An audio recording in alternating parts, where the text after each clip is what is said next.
Halo guys, nama gue Pais. Kali ini gue mau bahas salah satu film Korea yang berjudul Hitman Agent Jun yang bergenre action komedi dengan rating IMDb 6,3 yang dibintangi Sang Woo Kwon atau Jun yang berperan sebagai agen hitman resmi dari Korea Selatan yang dididik sedari kecil untuk menjadi seorang pembunuh profesional. Yang uniknya adalah dia bercita-cita untuk menjadi seorang komikus atau seorang penulis komik.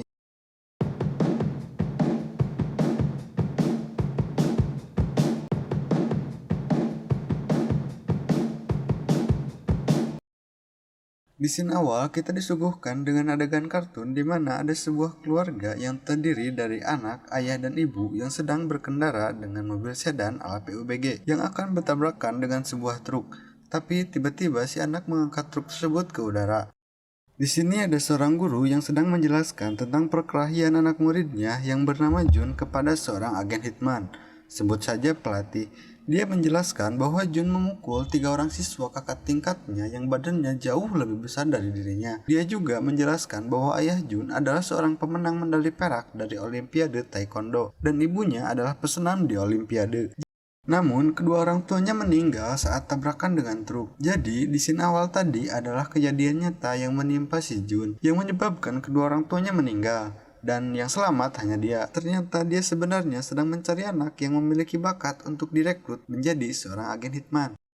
Kemudian dia menghampiri Jun yang masih bocil dan menanyakan apa cita-citanya. Dan dia bilang hanya ingin menggambar kartun. Karena saat dia menggambar kartun dia merasa senang. Lalu si agen bilang, "Abodo siapa? Nu penting malah duit," dan menghancurkan pensil yang digenggam Jun. Scene berpindah kali ini memperlihatkan Jun yang sudah dewasa dan dia menjadi agen.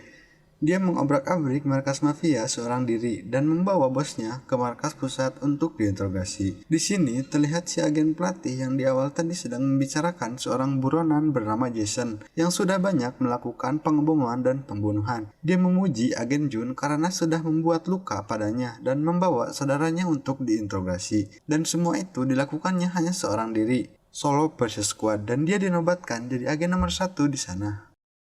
Di tengah pembicaraan itu, si agen Jun dengan santainya menggambar si pelatih. Sepertinya si abang Jun ini sangat terobsesi untuk menjadi seorang komikus. Terlihat dari banyaknya koleksi komik di kamarnya, dan dia pun mengisi waktu luangnya dengan menggambar. Saat sedang asik menggambar, dia dipanggil untuk melakukan misi oleh si pelatih yang sedang mencoba interogasi pada mafia yang ditangkap Jun. Ada seorang karakter baru di sini bernama Chul yang sangat mengidolakan Jun dan diharapkan menjadi penerusnya di masa depan. Dia diperintahkan untuk melihat proses interogasi oleh si pelatih untuk pembelajarannya, namun sayangnya Sandra keburu mati. Jun di sini sedang melaksanakan misinya untuk membunuh si Jason, dan dia berpesan pada sopir helikopternya kalau dia mati pakai foto ini untuk pemakaman. Lalu dia pun melompat, dan naas parasutnya tidak bisa dibuka, dan itu membuat dia terbunuh dalam misi itu. Seluruh agen di sana mengadakan upacara untuk kematian Jun. Tapi di sisi lain terlihat si Babang Jun ini sedang berenang untuk memulai kehidupan barunya sebagai komikus. Jadi dia masukin kematiannya dari seorang agen untuk menjadi seorang penulis komik. 15 tahun kemudian, dia sekarang sudah mempunyai sebuah keluarga dengan seorang putri. Dia memang menjadi seorang komikus, tapi seorang komikus yang gagal, di mana sangat sedikit yang membaca karyanya, dan kebanyakan yang komentar hanya menghujatnya saja. Biasalah netizen bang. Oleh karena itu, dia hanya dapat sedikit uang dari kerjanya, yang membuat rumah tangganya tidak harmonis. Semua kebutuhan keluarga mengandalkan hasil kerja istrinya, karena penghasilan dia sangat sedikit. Karena work from home, dia juga yang harus mengerjakan semua pekerjaan rumah, dari membangunkan anaknya, memasak, mengepel, menyuci pakaian, belanja, dan lain-lain.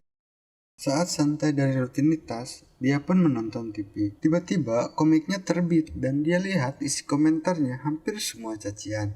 The fuck ini? Sampai-sampai dia komen sendiri di komiknya dengan kata-kata penyemangat. Dan saat dia komen pun, dia dihujat lagi. Karena mereka tahu bahwa dia adalah penulisnya. Saat berbelanja, tersengaja dia bertemu dengan anaknya yang mau tabrak oleh truk dan mengobrol bentar tentang komik hasil buatannya. Dan ya, bahkan anaknya pun bilang komiknya payah. Nyesek anjir udah mau keluar dari agen, 15 tahun bikin komik dan hasilnya kayak gitu. Dia pun dikasih petua oleh anaknya, kenapa tak menceritakan tentang kehidupan pribadinya. Karena dia pun dalam membuat lagu, semua liriknya adalah tentang kehidupannya.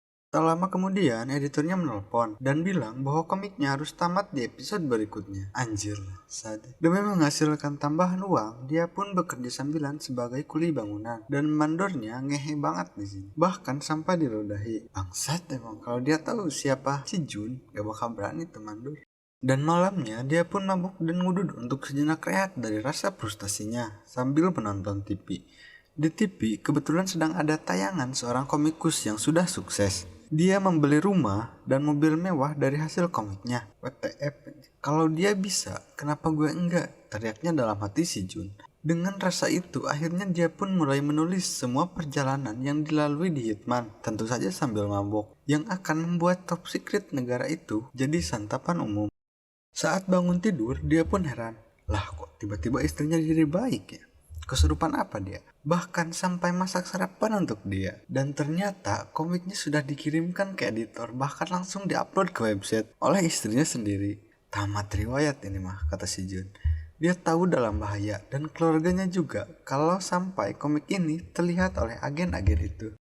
Dia pun langsung datang ke kantor editor untuk membatalkan komiknya. Giliran komiknya bagus, masa harus dihapus, kata si editor. Bahkan komiknya itu masuk dalam rating. Biasa kan kalau di komik itu ada rating. Dan kalau di webtoon itu ada peringkat 1, 2, dan seterusnya kalau nggak salah.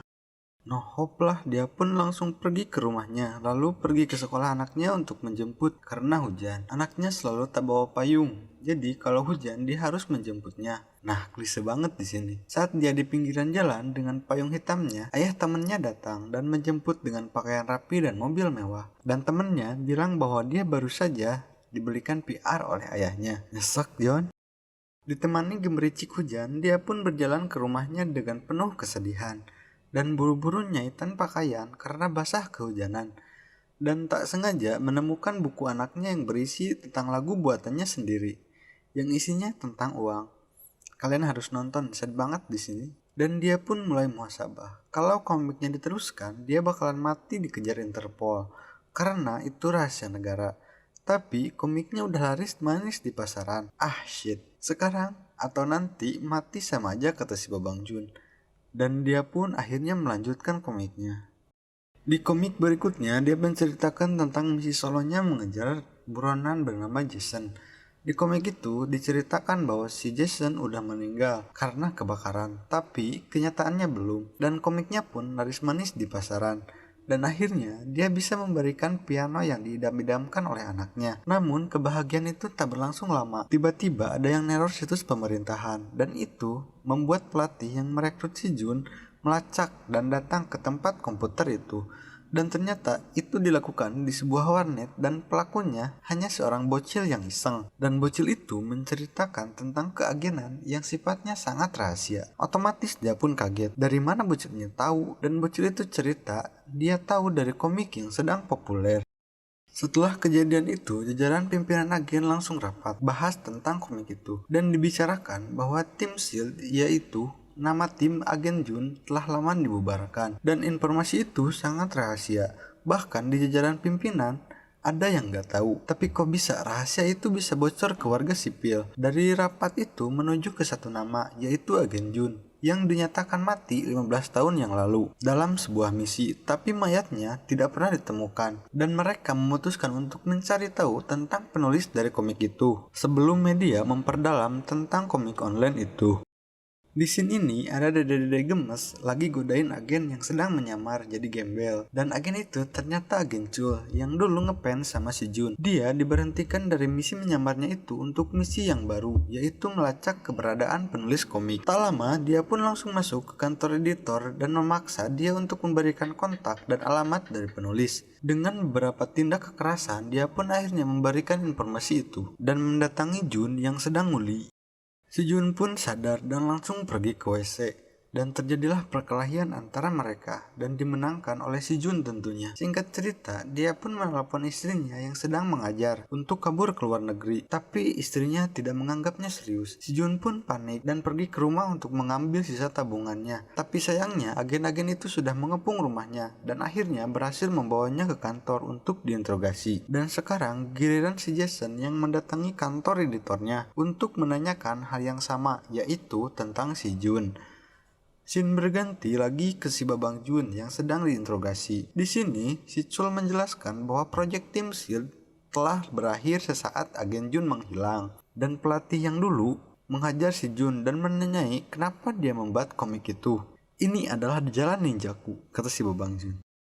Sekarang giliran si Jason yang meneror si Jun. Dia menelpon bahwa telah menculik istrinya dan dia harus membawa pelatih ke lokasi yang sudah ditentukan. Jika tidak, istrinya itu akan dimutilasi. Anjir lah, tambah bingung si Babang. Akhirnya dia ada ide. Dia bilang mau untuk mengungkapkan tujuannya, tapi hanya berdua saja dengan pelatihnya.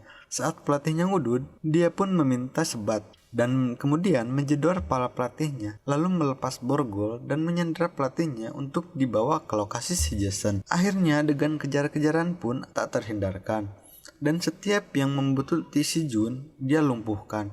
Tapi kemudian bawahan si Jason membunuh semua yang mengikuti si Jun, tanpa terkecuali, dan itu membuat tambah marah para agen. Saat sudah dekat dengan lokasi istrinya, dia pun dapat telepon lagi, dan sekarang dari para agen. Mereka bilang telah menculik anaknya dan jika dia tak datang, anaknya akan dibunuh. Di depan istrinya, dia balik lagi dong. Dia milih nyelamatin anaknya dulu. WTF. Istrinya pun disekap lagi, tapi sekarang ikatannya berhasil dia potong dan mencoba keluar. Tapi sayangnya tak berhasil karena pintunya tertutup dan terkunci dan dia pun meminum semua AM yang ada di sana. Lanjut ke lokasi anaknya. Sekarang dia lagi digeledah oleh para agen untuk menemukan lokasi HP-nya. Namun sekarang, si agen Chul memihak Jun. Dia mau mempertemukan dengan anaknya. Tapi itu hanya bohongan belaka. Hanya untuk menjebak si Jun dan membunuhnya. Si Jun pun akhirnya bertemu dengan anaknya, tapi dari belakang si Chul mau menembak. Saat dia mau menembak, anaknya mulai bicara tentang kemalangan yang dialami oleh ayahnya. Pelatih dan si agen Chul pun tersentuh, dan sekarang mereka memihak si Jun dan membawa mereka ke markas tim Shield yang dulu untuk membawa perlengkapan menghadapi si Jason dan sedikit bernostalgia tentang masa lalunya. Mereka pun pergi dengan satu tas penuh senjata. Saat hendak mau pergi, agen yang lain datang untuk menangkap si Jun dan anaknya. Tanpa pikir panjang, si agen Chul dibogem dan tinggal di sana untuk menghambat para agen. Namun sialnya, tas persenjataan yang tadi tertinggal bersama si agen Chul. Mereka pun akhirnya pergi dengan tangan kosong. Si anak ternyata ikut ke markas si Jason karena takut diculik lagi dan tinggal di dalam mobil. Dia di video call oleh si Chul untuk menanyakan lokasi kemana dia pergi. Tapi dia hanya diam dan menunjukkan ayah dan pelatihnya dengan rombongan si Jason. Si Chul dan para agen pun melacak lokasi dan meluncur ke TKP beberapa saat lagi. Di sini terlihat istrinya sangat mahir gelut melawan geng si Jason. Tapi sayangnya itu hanya hayalannya saja karena dia mabok berat saat disekap tadi dan si pelatih pun disiksa sama dengan siksaan yang diterima saudaranya si Jason yang di awal tadi tertangkap, yaitu dengan disetruk. Rombongan agen pun tiba. Sesaat karena jumlah yang banyak, rombongan si Jason pun menyerah dan si Jun disalahkan karena menyebarkan rahasia negara dan diperintahkan untuk ditembak mati di tempat. Anaknya yang mendengar itu langsung keluar dari mobil dan menghalangi si penembak. Tapi saat ditembak, si Chul dengan gagah berani mengorbankan diri. Dabes lah emang si Mamang Chul ini. Tapi ya dia nggak mati juga karena pakai rompi anti peluru. Dari sini, situasi mulai berbalik. Asisten si Jason mulai membabi buta menembak para agen dan melepaskan borgol si Jason. Karena borgolnya terlepas, si Jason membombardir si Jun dengan tembakan dan dia tergeletak gitu aja. Tapi ya dia juga gak mati karena pakai rompi anti peluru 2 biji lagi. Dan terjadi lagi pergelutan antar kedua kubu yang pada akhirnya si Jason gelut dengan si Jun dengan agak epik yang menyebabkan kematian si Jason.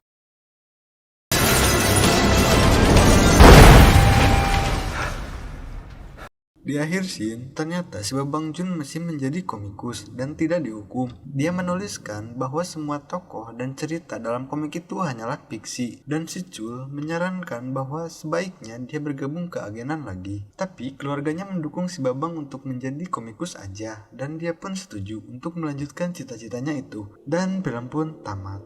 Ending yang sangat membahagiakan. Sekian dari gue guys, overall menurut gue bagus sih ini film. Dari mulai jalan cerita, efek, dan lain-lain, rekomendasi lah. Semoga terhibur dan sehat selalu guys. Jangan lupa like dan subscribe ya, supaya gue tambah semangat lagi uploadnya. Bye-bye.